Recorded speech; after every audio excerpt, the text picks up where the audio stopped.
Hello everybody, welcome. We're continuing our reading of Martin Heidegger's Metaphysics. It's been quite intense and great. Let's continue. But does not Parmenides' saying already say that being and apprehending, that is, what is viewed and seeing, so viewed is in being and seeing is in the apprehending, belong together? Something viewed certainly belongs to seeing, but it does not follow that having been viewed as such and alone should and can determine the coming to presence of what is viewed.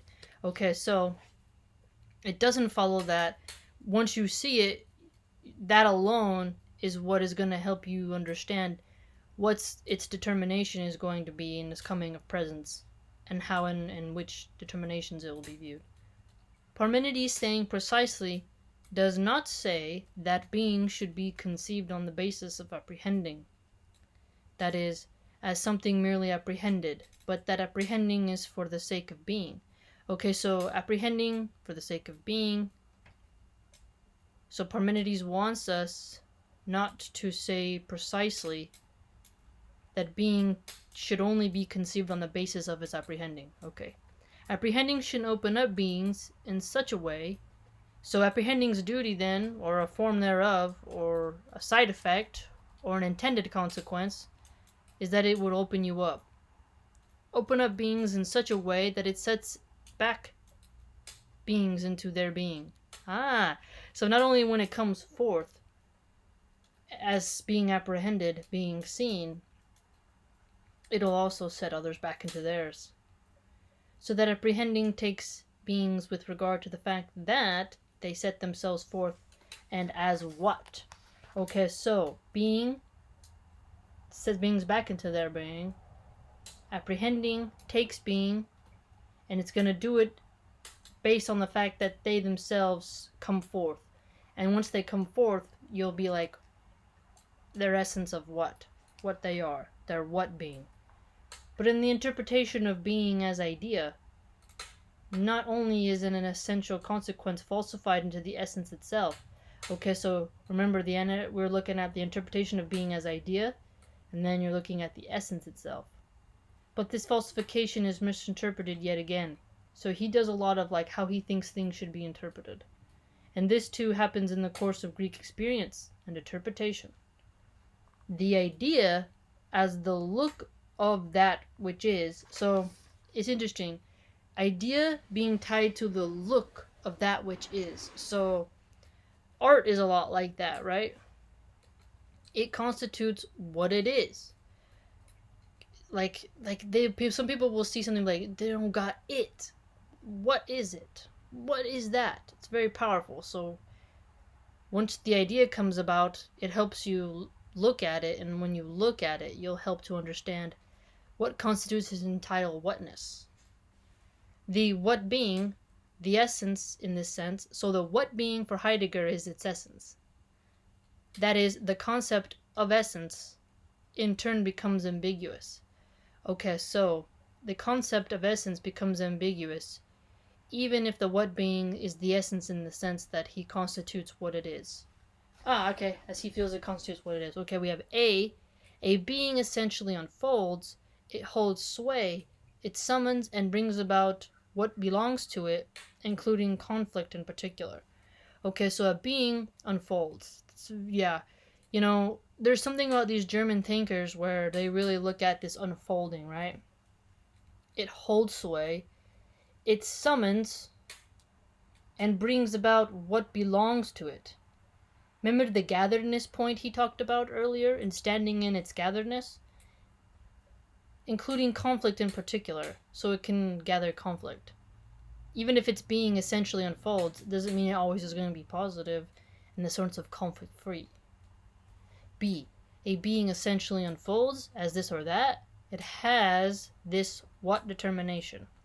So it seems that we have two camps here. Unfolding, holding sway, summoning what belongs to it, and then it essentially holds its whatness determination. It unfolds into its whatness determination. Both of the points have unfolding. One has hold sway in conflict and bringing about what belongs to it. The other, it has its what determination. We have indicated, though, here we cannot pursue the issue further, the way in which when fusses changes into idea. So when fusses changes into idea, the T-Estin, okay, so that's the German word for what being. T-I-E-S-T-I-N, what being, is definitely a Heideggerian term you should annotate, comes forth. And the Hoti-Estin, that being, so that's spelled H-O-T-I space E-S-T-I-N, and that means the that being. What and that distinguish itself in contrast to it? Well, yes, once you say that word already has an embedded unfolding of distinction, right? And contrasting essences. So remember, he's really big on language and how language changes and how we use it. So he's really keeping up that pattern here. This is the essential provenance of the distinction between essentia and existentia. So the first one is spelled E-S-S-E-N-T-I-A, and the other existentia. This was the topic of an unpublished lecture course delivered in the summer semester of 1927. That part was in brackets. So he was giving this lecture on the what being and the that being in 1927. It's quite old. Okay, let's see. He's got a lot of German inserts here because remember it was originally written in German. Okay, on the one hand, whatness is now what really is. Okay, so one interpretation is whatness is telling us what really is. What's going on, right? Like when you want to know what's going on, you want to know what's really going on. So he's having these double takes for us. Ontos on. Being as an idea is now promoted to the status of what really is. So if you take that angle, he contends, you're really raising it to say what it really is. Idea. And beings themselves, which previously held sway, sink to the level of what Plato calls meon, that which really should not be and really is not either, because beings always deform the idea, the pure look, by actualizing it. Oh, I know that, the perfect forms.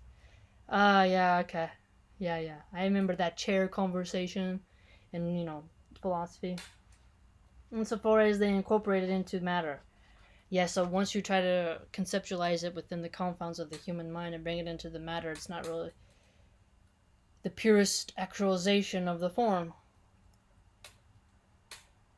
Yeah, I mean, he's got that down. On the other hand, this is the other perspective. So let's annotate both of those points within that paragraph. The idea becomes the paradigma, the model. So the idea becoming the model. Yeah, that happens quite a lot, right? You have your idea, you set it as that goal, and you try to get there. At the same time, the idea necessarily becomes the ideal. Yeah, that happens. Well, yeah, that's the problems with idealists and utopists. What is produced by imitation really is not, but only participates in being. Notice this. So, imitation can never really be what is, which obviously the grammatical route, that makes logical sense, right? But only participates in being. Methixis, participation. That's spelled M-E-T-H-E-X-I-S. It might be a Greek word. The chorismos has been ripped open. The cleft between the idea as what really is, the prototype and the archetype, and what really is not, the imitation and likeness. The cleft between the idea and what it really is. So the idea versus what it is. Prototype is the idea. The archetype can also just be kind of what it is. But I think that, you could definitely switch both of those perspectives up. That is quite interesting. So the difference between A and B was essentially unfolding, holding sway, and summons, but can bring about what belongs to it. The other one seems more just unfolding as this or that, remember? And if it's this or that, it has an inherent distinguished contrast to itself. And we had what being and that being, which was Hotiestin and Tiestin. Brilliant, just fantastic. So remember, we were looking at the interpretation of being as idea, and we're trying to make sure that we don't falsify essence itself.